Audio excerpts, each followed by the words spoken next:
Bonjour à toutes et à tous. Alors on se retrouve aujourd'hui pour une nouvelle capsule donc plutôt audio pour vous parler donc des énergies de la pleine lune qui va se dérouler donc le vendredi 14 mars à 6h55 temps universel dans l'axe Vierge-Poisson. Donc on a une pleine lune qui est bien une pleine lune éclipse puisqu'elle est conjointe à l'axe des nœuds. Et on va voir que dans ce cycle de pleine lune, on a quand même une idée qui est très orientée vers la fin de cycle. Alors, pour plusieurs raisons, on va voir donc déjà que dans l'axe Vierge-Poisson, on a en tout cas un soleil qui est dans le signe du Poisson, qui nous parle vraiment d'un temps de bilan, d'un temps qui est plutôt dédié à méditer sur les expériences que l'on a pu vivre jusque-là. Toutes les expériences qui ont été dans notre vie sur différents plans, c'est vraiment un moment où on se retire quelque part du monde pour pouvoir penser à tout ce que l'on a vécu et quel est surtout quel est le sens de ces expériences.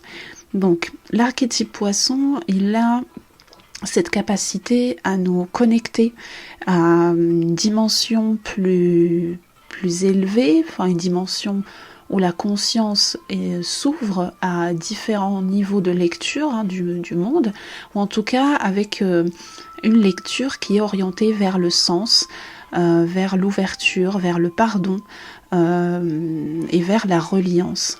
Donc la reliance à ce qui est ce qui nous dépasse, la reliance à la spiritualité, à la philosophie, à la religion aussi, pourquoi pas, bien sûr. On est dans l'archétype du Poisson qui était régi par Jupiter, donc on a toutes ces dimensions-là qui sont présentes donc dans le cycle où le soleil est en Poisson.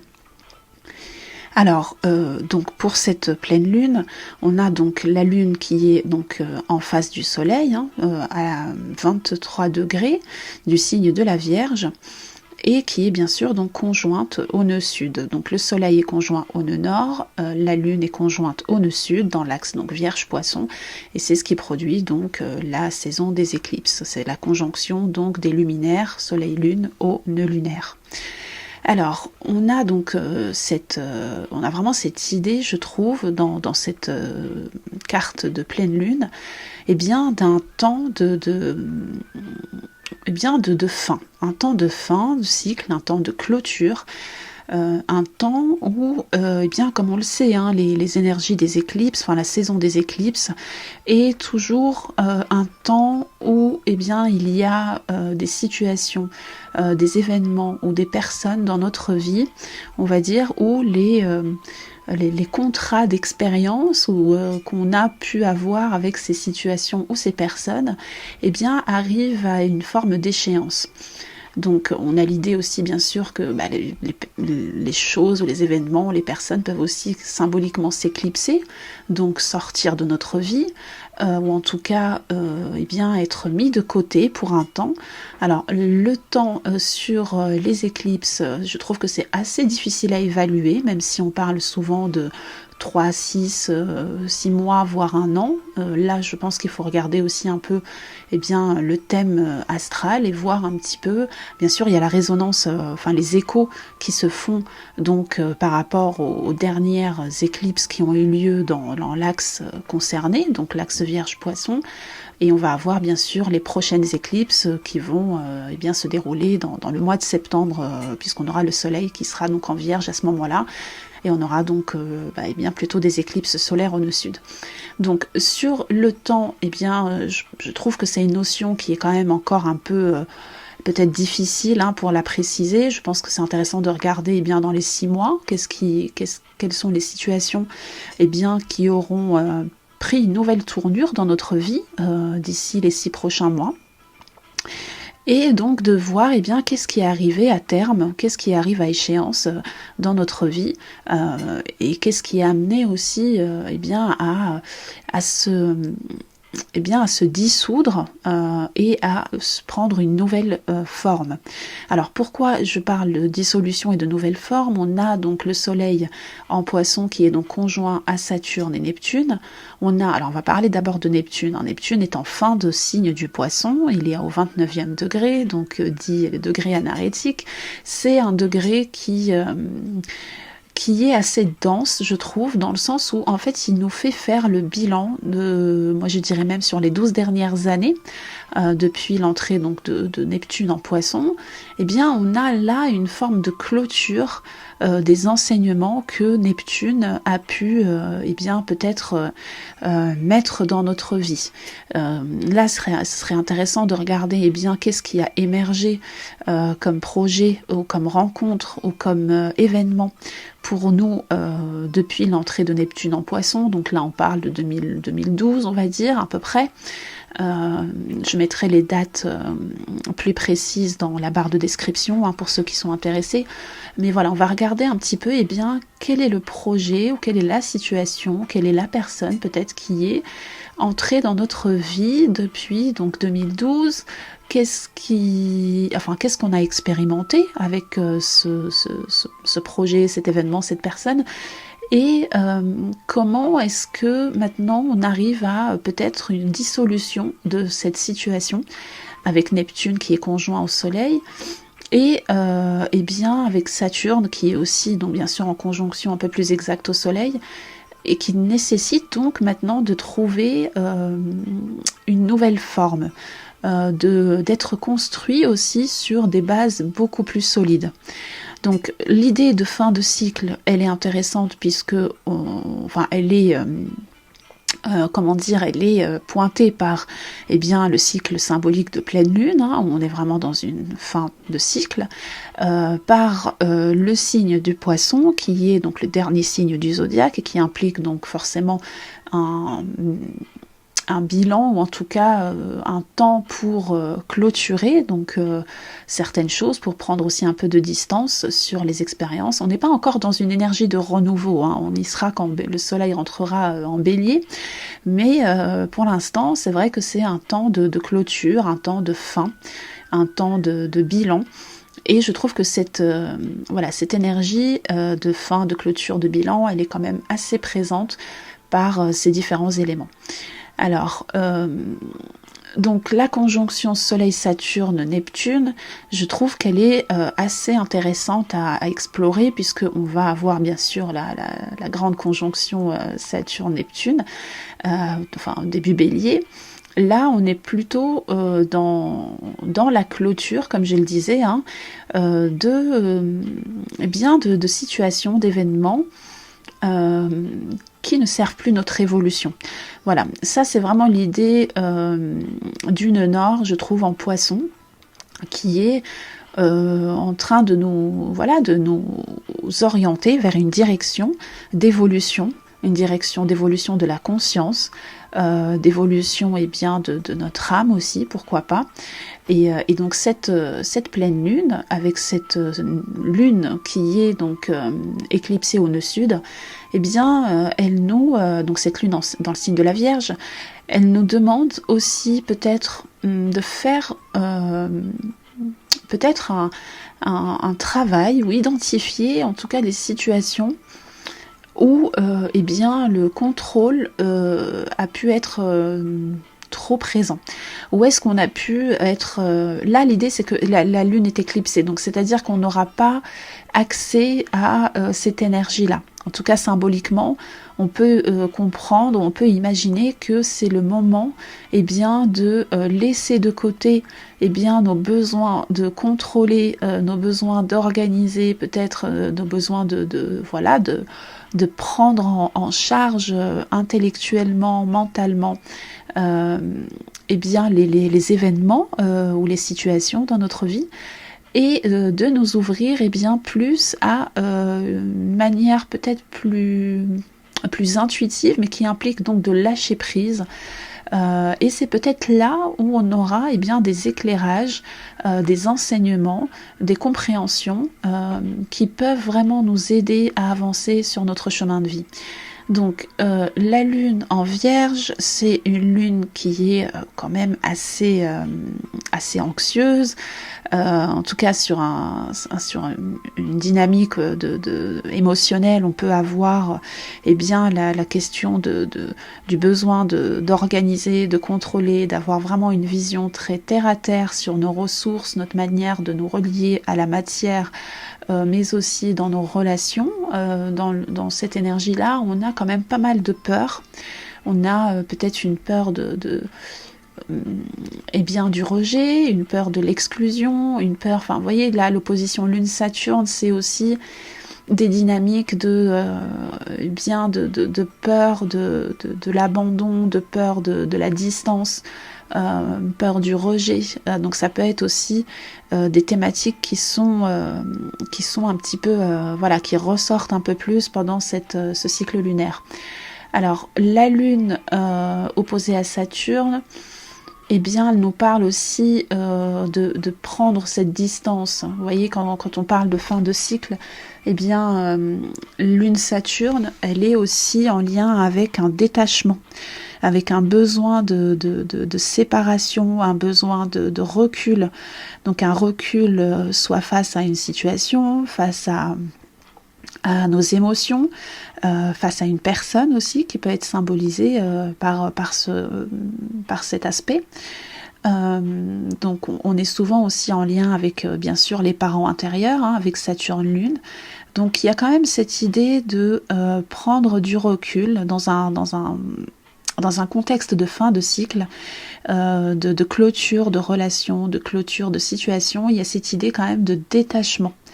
Il y a cette idée de prendre un temps peut-être pour accepter cette notion de détachement, et donc de pouvoir avancer de manière plus solide. Et là on va voir que justement ce soleil Saturne-Neptune, ils forment des beaux aspects avec Mars en Cancer et aussi avec Uranus en Taureau. Donc Mars en Cancer, c'est un Mars qui était là depuis quand même pas mal de temps, j'en ai déjà parlé dans d'autres vidéos. Mars en Cancer, il a pu être particulièrement challengeant sur les émotions, sur tout ce qui va concerner notre sécurité émotionnelle, tout ce qui va concerner aussi nos liens, notamment familiaux, ou en tout cas ce que l'on considère être une famille pour nous. Donc ça, c'est une énergie qui a été peut-être assez difficile à vivre, en fonction bien sûr des différents profils, les différents thèmes de tout un chacun, mais c'est vrai que Mars en Cancer, il a pu être assez virulent.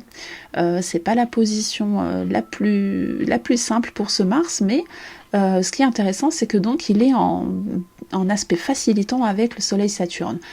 Donc Soleil Saturne et Mars, ça va nous parler aussi d'une capacité à agir de manière structurée, de manière efficace, et donc de pouvoir avancer sur des situations qui ont peut-être été bloquées jusque-là, des situations qui ont peut-être où on était peut-être hésitant. Vous voyez, ce soleil entre Neptune et Saturne, il y a aussi cette idée de il y a un peu une difficulté à y voir clair, à savoir est-ce que l'on fait preuve de rêve, d'ouverture au possible, ou est-ce que on doit être très réaliste, avoir le sens donc du devoir, des responsabilités, et être mature face à une situation.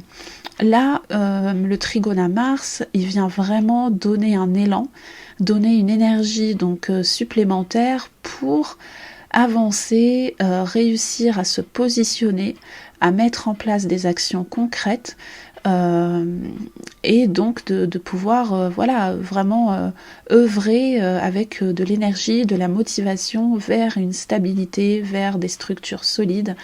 Donc là on a une énergie qui est très yang, on va dire, donc qui est assez stimulante. Donc ce soleil Saturne conjoint Neptune au trigone de Mars est aussi en sextile à Uranus. Alors un aspect facilitant, un aspect qui va nous demander aller contacter cette énergie de liberté, d'affranchissement, pour oser en fait agir et se libérer d'une contrainte. Alors pourquoi je dis se libérer d'une contrainte, puisque ce Uranus est aussi en trigone à la Lune, donc autant on a cette énergie de Saturne opposé Lune qui d'un côté va nous confronter à peut-être nos peurs d'être abandonnés, d'être rejetés, et en même temps on a Uranus qui fait un bon aspect à ces éléments-là. Ce qui veut dire que, on a la capacité, dans ce moment où on peut sentir cette tension entre le côté où on se sent abandonné, où on se sent peut-être anxieux, où on se sent pas assez nourri en termes émotionnels et en termes peut-être même ça peut être aussi une forme d'anxiété qui peut être en lien aussi avec nos ressources, avec notre capacité à nous sentir en sécurité matérielle, qui est là bien aspecté par Uranus. Uranus, il demande vraiment à aller se libérer et à oser en fait prendre en main les changements nécessaires pour arriver à une situation qui est plus stable, plus nourrissante, et plus créative aussi. Pourquoi pas? On a un Uranus en Taureau, donc les changements qui viennent concerner donc notre sécurité, enfin tout ce que l'on faisait d'une manière très très routinière, on va dire, là, il est vraiment soumis à une dynamique de changement, une dynamique très stimulante, qui vient en fait donner de l'élan à cette énergie. Donc on a aussi donc dans ce même contexte la rétrogradation de Vénus. Donc Vénus, on en a peut-être déjà évoqué, elle est rentrée donc en phase de rétrogradation donc le 2 mars dernier. Donc c'est une Vénus en Bélier qui est assez challengée, je trouve, dans le sens où elle a, là il y a une révision des relations. Il y a vraiment une révision de thématiques relationnelles, de thématiques en lien avec aussi notre créativité, notre capacité à croire en notre propre valeur, à croire en notre potentiel, en notre capacité à nous mettre en mouvement pour ce qui nous anime en termes de valeur, en termes de bien-être. Donc Vénus en rétrogradation, donc dans ce cycle lunaire, je trouve qu'elle ramène aussi à cette idée de clôture de relations, clôture de situations du passé. Donc là, c'est vraiment une Vénus qui est en train de revoir son positionnement. Donc Vénus Bélier, elle est en train de réviser sa manière de se positionner dans les relations, sa manière de prendre sa place, mais aussi de répondre à ses propres besoins. Avec cette position de Vénus en Bélier, on peut avoir des thématiques, en tout cas en termes de questions, ça peut être où est-ce que je me suis peut-être un peu abandonnée dans mes propres désirs, ou est-ce que je n'ai pas réussi à prendre ou à dire en fait les choses que j'ai besoin de dire. Donc est-ce que j'ai pu exprimer mes besoins? Donc on a une Vénus qui est tournée vers elle en Bélier et rétrograde. Donc elle est vraiment en train de réfléchir à qu'est-ce qui lui fait du bien, qu'est-ce qui la sécurise dans les relations, quelle est sa propre valeur. Donc voilà, donc toutes ces thématiques-là, elles sont intéressantes parce qu'elles nous permettent de nous repositionner, de revoir où est-ce qu'on a besoin de réajuster notre leadership aussi, notre manière d'entrer en relation avec les autres. Et donc dans un contexte donc de fin de cycle, ça peut être un moment où on se dit là j'arrête ma manière j'arrête de ne pas prendre ma place, j'arrête de ne pas forcément expliciter mes besoins, mes désirs, et je me mets en action vers cette communication-là, vers ce mouvement. Alors je dis mouvement dans le sens où on a cette Vénus qui est quand même en bon aspect avec Jupiter, donc là c'est nos deux bénéfiques chouchous, hein, Vénus et Jupiter, donc un sextile à Jupiter en Gémeaux, qui l'invite quand même à, ok, dans un sens on est en train de revoir notre positionnement, de revoir ce dont on a besoin, et donc de pouvoir bien l'exprimer, et puis on a ce Jupiter en Gémeaux qui dit aussi, ce serait intéressant de t'ouvrir aussi à d'autres manières de voir le monde, d'autres manières de communiquer, d'autres manières d'avoir peut-être beaucoup plus de curiosité, d'avoir plus plus d'ouverture vers d'autres manières d'être, d'autres manières de recevoir aussi l'information, de bouger aussi, pourquoi pas, peut-être d'écrire pour les personnes qui ont des projets dans l'écriture ou dans la créativité. Et donc dans cette position, on a aussi cette capacité bien sûr à aller réviser des dossiers du passé, des dossiers en lien peut-être aussi avec des démarches administratives, des démarches juridiques, qui sont, une énergie qui est quand même bien aspectée.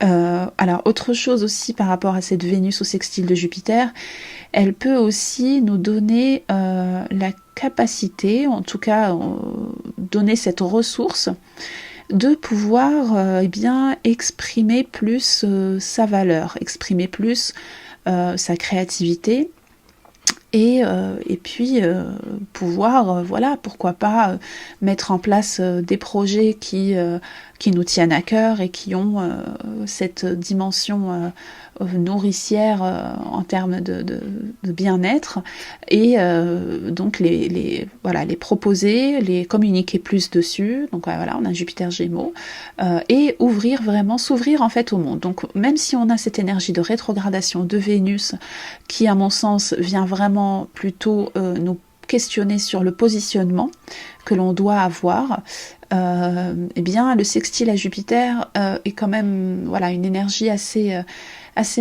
douce, assez intéressante à aller exploiter pour voir comment on s'ouvre davantage aux autres, parce qu'avec Mercure, Vénus en Bélier, avec Chiron en Bélier, on est vraiment dans cette idée un peu de ras-le-bol peut-être, d'être tourné peut-être beaucoup trop vers les autres, et du coup on a vraiment ce besoin de regarder ses propres besoins. On est vraiment dans une énergie qui est assez individuelle, avec cette Vénus et Mercure qui sont en Bélier. Donc là, ça peut être une occasion vraiment de trouver comment se repositionner dans le côté relationnel, mais aussi dans tous les projets qui concernent l'amour, les finances, la créativité. Voilà. Eh bien, écoutez, j'espère que cette guidance sur ce cycle de pleine lune en éclipse vous aide, que vous trouverez peut-être des pistes intéressantes pour avancer en conscience dans votre chemin. Je vous remercie tous pour votre fidélité. Sachez aussi que j'ai lancé tout récemment des offres découvertes sur le thème astral, pour voir un petit peu. Alors c'est différent d'une lecture de thème et d'une interprétation de thème. C'est vraiment un atelier individuel qui permet vraiment de regarder un petit peu quelles sont les informations clés du thème, pour avancer en conscience, pour trouver aussi plus de ressources et voir un peu comment votre thème s'inscrit aussi dans une ambiance collective d'évolution, et voir quels sont vos défis, quelles sont vos ressources, pour avoir plus en main votre potentiel créatif et avancer, en tout cas je vous le souhaite, avec le plein de ressources possibles. Voilà, je vous remercie encore et je vous retrouve tout bientôt pour une nouvelle vidéo. À bientôt!